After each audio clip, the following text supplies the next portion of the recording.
Have you heard of the 8 Ozaki challenges yet? That's a legend about the 8 most extreme ultimate challenges. It comes from a movie revered by extreme sports enthusiasts as a masterpiece. This is a film that after watching will make your inner self surge and vibrate endlessly. Utah and his buddy are infamous extreme sports athletes on short video platforms. This time they challenge each other to cross hills without paths. Jeff somewhat wants to quit, but Utah, who is always bold, encourages his good buddy. Just try once, follow me, and it'll be fine. The two buddies then start a crazy cross-country adventure. With skillful driving, they safely cross the overlapping hills. When reaching the cliff's end, Utah leads, jumping over the cliff and lands safely on the opposite towering rock pillar. But when Jeff jumps over, he fails to brake in time. Both man and bike fall straight into the abyss. Utah helplessly watches his buddy disappear right before his eyes. 7 years later, due to inner torment and guilt, Utah has completely abandoned his old life and entered police academy. From a free-spirited, undisciplined wanderer loving freedom, he has become an FBI agent strictly adhering to all disciplines and rules. The boss questions Utah about his crazy past, but Utah replies that he is seeking the constraints of discipline. However, the boss doesn't believe, thinking Utah is avoiding the truth about his buddy's death, and challenges his desire to become a federal agent. Though Utah reminds that the Bureau has checked his records, the boss still expresses doubt and requires Utah to prove himself worthy of the Federal Bureau of Investigation role. Also during this time, several major unsolved crimes appear that baffle people. The first case at a 100-story jewelry company in Mumbai. 3 robbers on motorcycles suddenly burst in from the elevator room. They wear masks, stealing 10 million carats of diamonds. Then, to escape security pursuit, they smash the glass wall and parachute from the over 400-meter-high building. After that, they distribute all the diamonds to the poor. Current info is these guys are still at large. What kind of people are they dealing with? The second case on a poor street in remote rural Mexico. Cash suddenly pours down like rain from the sky. Poor working people joyfully run out to catch the falling bills. Turns out on the money transport plane flying in the air, 2 men in black secretly open the cargo hold, throwing 2 large cash crates down. Then both jump out of the plane at 10,000 meters altitude, cutting the ties on the money bundles, making tens of millions of US dollars scatter in the air. The two then fly straight toward the Swallow Cave in the rainforest. Only after flying deep into the cave do they deploy parachutes. Utah feels the crime methods of these people are very familiar. After searching a large amount of data, Utah hurriedly finds the black boss. He suspects that these cases are actually linked. These criminals perhaps want to complete the 8 Ozaki challenges. The 8 Ozaki challenges are 8 super difficult extreme sports challenges proposed by Extreme Challenge Master Ozaki to express respect for nature. It's said that only by completing all challenges, that person will achieve nirvana, completely renewing body and mind. But until now, no one has completed all challenges, and Ozaki Ono himself died in the 3rd challenge. Utah discovers that in an earliest arson forest destruction case, several robbers, after setting fire, used kayaks to extreme raft down the Congo River. This is actually the first of the 8 Ozaki challenges. Emerging force of guiding water. Several people then parachute from Mount Everest summit. This is the 2nd challenge, Birth of Sky. They descend into Swallow Cave, then deploy parachutes. This challenge is called Awakening of Earth. These robbers have completed the first 3 challenges. Now their target must be the 4th challenge, Life of Water. Based on Meteorological Bureau data, Utah discovers the west coast of France will soon have once-in-a-decade giant waves. He affirms the 3 robbers will definitely go there to complete the 4th challenge. So Utah is dispatched to France to track the robbers' traces. At Paris Harbor, Utah meets Agent Pappas, the veteran agent providing support for him. Pappas drives a high-speed boat, taking him to the area where giant waves are about to appear. Here, many surfing enthusiasts have gathered. Utah sees a girl with a stunning figure successfully surf out of the giant waves' churn. Utah also eagerly wants to try, but he has never faced waves this huge. At that time, someone is preparing to challenge. Utah breaks surfing etiquette by snaking the wave. Normally, Utah should withdraw from the challenge, but he still charges in. The two appear in the giant wave's barrel at the same time. The one ahead almost escapes the vortex, but Utah is a step slow and gets slammed into the sea by the wave, making him unconscious. While unconsciously sinking to the sea bottom, someone swims over to rescue him from the water. When Utah wakes up, he finds himself on a yacht, and the one who saved him is none other than the one whose wave he snaked. This person is named Bodhi. Actually, this challenge he would have succeeded, but because of saving Utah, he missed the opportunity. Bodhi is very friendly, but a few friends beside him are extremely wary of this stranger. On the yacht, Utah meets the skilled female surfer he saw earlier. She turns out to be Bodhi's teammate. Her name is Samsara. Samsara gently leads Utah to jump into the sea. They spend a romantic night in the ocean's embrace. The next day, Utah wakes up and sees Bodhi sitting in front. Bodhi actually has known Utah's fame for a long time. He doesn't know why a motocross rider like Utah appears here, but seeing Utah surf, he notices the lack of respect for nature and advises him to leave soon. Pappas feels Utah gained nothing and wants to take him back to America, but young, passionate Utah doesn't want to give up. He firmly believes Bodhi and his friends are the criminals. He begs Pappas for more time. He is sure to find evidence. From unofficial news, Utah finds Bodhi and his group at an underground boxing ring in Paris.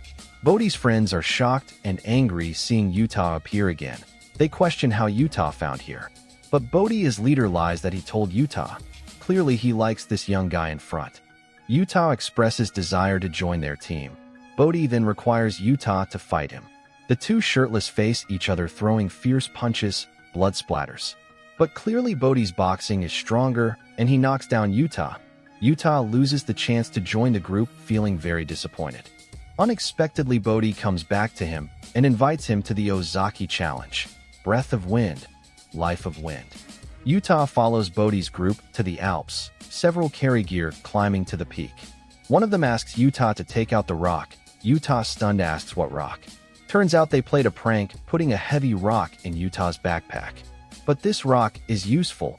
Bodhi tells teammates to prepare stopwatch, then throws the rock off the cliff. 6 seconds later, they hear it hit ground. Roughly estimating, the cliff is about 180 meters high. At night, several use fire-starting technique to light a campfire. Bodhi tells Utah that they challenge the 8 Ozaki challenges not for some ridiculous nirvana. The real purpose is wanting more people to see Earth's beauty, to give back to this planet rather than demand. That's the path they pursue. To achieve that, one must completely discard ego and let the heart lead.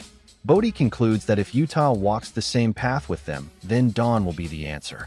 The next morning, for wear wingsuits and ready to start the 4th challenge, breath of wind. For line up flying through the valley. Wingsuit differs from paragliding. It requires the flyer to sense wind direction, merge with wind, and move with wind, otherwise fall into abyss forever. For fly out of the mountain area, finally deploy parachutes one by one. Like that, they all land safely on the meadow, successfully challenging breath of wind, for embrace each other. This moment, finally, they accept Utah, who has gone through life and death with them. Right after they start the 6th challenge, Master of 6 Lives. Bodhi finds a pathless snow mountain in Italy. They must snowboard from summit to base. But when everyone sees the place they will snowboard, they start trembling. This is truly a meat grinder of snow. But this time, the one leading the jump is Utah, the new joiner.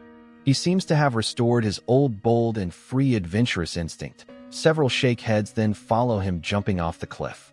The group weaves quickly between rigid rocks. Any slight deviation, they would crash to pieces. But God doesn't always favor the same group. This time, Gromit, one of the 4, because he mistakenly slides into a fork, gets panicked. The violent tumble makes him fall straight into the abyss. The remaining 3 slide to the destination, only to find one missing. Utah panics. He wants to go back, find Gromit, because he led the way. When Utah blames himself for choosing the route causing Gromit's death and wants to go back search, Bodhi interrupts, affirming Gromit chose that path himself and his death is not Utah's fault. The group finds Gromit's body and performs a traditional cremation for him. Utah, very self-blaming, alone drowns sorrow in alcohol. Samsara comes to him telling her story. Turns out Samsara is the adopted daughter of extreme sports master Ozaki Ono. And Bodhi is Ozaki Ono's disciple. And Ozaki Ono didn't die in the 3rd challenge, Awakening of Earth, as rumored. he actually completed that challenge. Ozaki Ono was killed by a speeding whaling ship on the Atlantic when trying to stop their evil acts. The youth on the boat with Ozaki Ono at that time survived. That person is Bodhi. Perhaps that's why Bodhi always stubbornly wants to complete the 8 Ozaki challenges.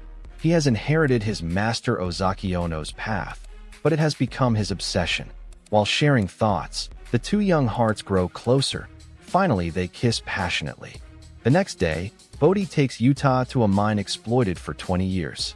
This time they don't perform a challenge, but to give back to Earth. Bodhi's teammate opens a suitcase full of C4 explosives. Turns out what Bodhi calls giving back is burying this mine, returning it to Earth. Utah painfully closes eyes. What he didn't want to believe happened. Bodhi and friends are indeed those earlier robbers. It's time he must choose. Bodhi's group splits 2 ways. Bodhi leads Utah to harass the security convoy, while the other 2 ride motorcycles to the summit to plant bombs. Bodhi drives the Jeep, repeatedly ramming the running or trucks. He even pushes a security vehicle off the cliff. Seeing everything ready, Bodhi prepares to activate the remote. Utah finally can't endure anymore. Utah finally reveals his identity, but Bodhi still presses the activation button. The summit explodes. Countless rocks roll thundering down. Bodhi rides motorcycle down the slope. Utah quickly takes another motorcycle chasing. The 2 cross rolling rocks and charge into the dense forest. During the chase, Bodhi knocks Utah off. Both fall into a small river. When Bodhi stands up, Utah points gun at him. In the tense confrontation, Bodhi reveals the group knew Utah was police from the start. When Utah questions why they still let him join, Bodhi answers shortly, "Because I thought I could save you." Utah is taken back to FBI headquarters. The Black Boss is very dissatisfied with Utah because his actions exceeded limits. He not only didn't report to superiors about Bodhi and accomplices' whereabouts to prevent this 4th major case, but also got intimate with Samsara, Bodhi's adopted sister. Utah is suspended. The boss also tells him authorities have frozen the finances of Bodhi's sponsor, so they can't continue crimes. But Utah, who knows Bodhi well, feels the opposite. He knows Bodhi will definitely complete all challenges. Freezing finances will only force Bodhi to commit illegal crimes for money. Indeed, Utah guessed right. Police monitoring system shows several in black on motorcycles racing through city streets. They appeared despite wanted orders. Utah guesses they are preparing to rob a bank. But today is weekend. Only one bank on the main road at Mountaintop is open. Utah determines Bodhi and accomplices will surely rob this bank. The Black Boss lets Utah get in Pappas' car. Old Pappas gives him a gun, outwardly tough, but inwardly soft, saying he doesn't want Utah to die right in front of him. Don't think this old man is usually sloppy. When there's action, he immediately becomes extraordinarily sharp. He doesn't follow the main force, but chooses a shortcut straight up the mountain. When reaching the summit, several police cars surround the bank entrance. 3 masked in black with submachine guns shatter glass doors, rushing out and fiercely exchange fire with police. Utah wants to stop, but no one listens to him anymore. One of them removes mask. It's Roach, Bodhi's teammate. He gets hit by multiple bullets and dies on the spot. The remaining 2 in black throw flash grenades, then escape on motorcycles. Utah chases one in black. Thinking it's Bodhi, he shoots, hitting the motorcycle tire. That one abandons bike, running, desperately jumping onto a sightseeing cable car. Utah, seeing he can't catch up, climbs roof, launching himself onto the cable car roof. Utah kicks through window, entering the cabin, seeing the one in black about to shoot him. Utah has to shoot first in self-defense. Utah steps over, removes his mask, and discovers it's not Bodhi, but Samsara. Utah both pained and furious. He steps out of the cable car, seeing Bodhi standing at the opposite platform. The 2 look at each other across the tracks. The 2 buddies who once embraced, now enemies on different sides. Utah angrily wants to charge across the tracks to beat Bodhi half to death. If not for him, Samsara wouldn't have died, but an oncoming train blocks his steps. When the train passes, Bodhi has disappeared without trace. Bodhi vanishes, no one knows his next action. Utah holds map, starting to analyze. He lists locations Bodhi performed challenges on the map, then keeps drawing on blackboard. Finally, he figures out Bodhi's next challenge destination. The previous 6 challenges are all downward. The 7th, act of ultimate trust, must counter gravity upward. Bodhi will choose free solo rock climbing, no ropes or any protection. Yuta asserts Bodhi will choose where he was born, Angel Falls in Venezuela. However, Venezuela is a country outside U.S. control, so Pappas with his full experience secretly brings Yuta in. Angel Falls is the world's highest waterfall at 979 meters. Bodhi and his last teammate Gromit stand at the fall's base. The sheer towering cliff truly terrifies people. Gromit can't see the route and feels a bit scared. Bodhi, obsessed, is enchanted by this cliff. He even finds it very beautiful. Gromit doesn't want to climb, so Bodhi says nothing. He removes jacket and starts climbing alone. At this time, Yuta has arrived. Gromit, to evade Yuta's pursuit, has no choice but to climb up too. Yuta looks at the two on the cliff, takes a deep breath, changes clothes, and starts climbing. On the 979-meter sheer cliff, three climb without any protection. On the almost 90-degree vertical cliff, only tiny holds for fingertips or toes. It's a process of gambling with death. Sometimes they must change posture and leap with all strength to reach the next foothold. Gromit also leaps with force, but his other hand can't find hold, so both feet dangle. Gromit uses one hand, holding whole body, trying multiple times to grab with both hands, but fails. Already near the summit, Bodhi's last teammate also gone. He glances down at Yuta, then turns, continuing to climb up. When Yuta climbs to the cliff top, he is completely exhausted. He sees Bodhi standing at the edge. 7th challenge, act of ultimate trust. Both have succeeded, but Yuta still must arrest him. Bodhi tells him not yet, because he still lacks the 8th challenge, Master of 6 Lives, not completed, saying that Bodhi suddenly leans back, falling straight into the waterfall. Yuta also follows, jumping down. Yuta, with battered face, surfaces. Miraculously, he falls from such terrifying height without dying. But he doesn't find Bodhi's trace. Pappas says perhaps his body was swept downstream by the river, but Yuta knows deep down Bodhi is surely still alive. 7 months later, the Pacific again receives unprecedented, historic, giant waves. Yuta, now an experienced FBI agent, sits in helicopter flying to this raging sea area. Yuta lands on a small boat on the sea, and the one rowing is Bodhi. Seems that last jump Bodhi indeed didn't die. So why does he come to the sea again? Because the previous Life of Water challenge Bodhi didn't complete due to saving Yuta. So this is Bodhi's final challenge. Completing this, Bodhi will fully finish the 8 Ozaki challenges. But this wave is even higher than before, charging and will never return. The two buddies say final farewell. Yuta also gives up, arresting him. He returns to helicopter. He has let Bodhi complete his own path. Bodhi locks the small boat's rudder, and with a resounding roar he charges straight into the giant wave. Finally, Bodhi disappears amid the vast ocean. Bodhi's life may have ended, but the legend of the 8 Ozaki challenges spreads wider, becoming a myth in the hearts of every extreme sports lover and earth cherisher. Point Break, 2015, is a remake focusing thoroughly on extreme sports elements and spectacular action scenes. Instead of delving into the original crime plot, this version turns the robbery series into a spiritual and philosophical journey, tied to completing the 8 Ozaki challenges to give back to Earth. The film's biggest strength is the visually stunning display, from surfing giant waves, high-speed snowboarding, wingsuit flying, to free solo climbing. However, prioritizing dangerous scenes has made the character arcs and emotions superficial. Especially the complex relationship between Yuta and Bodhi lacks the gripping allure like the original. In summary, this is a visually worthwhile work on extreme sports scenes, but fails in creating a story with depth and strong emotions.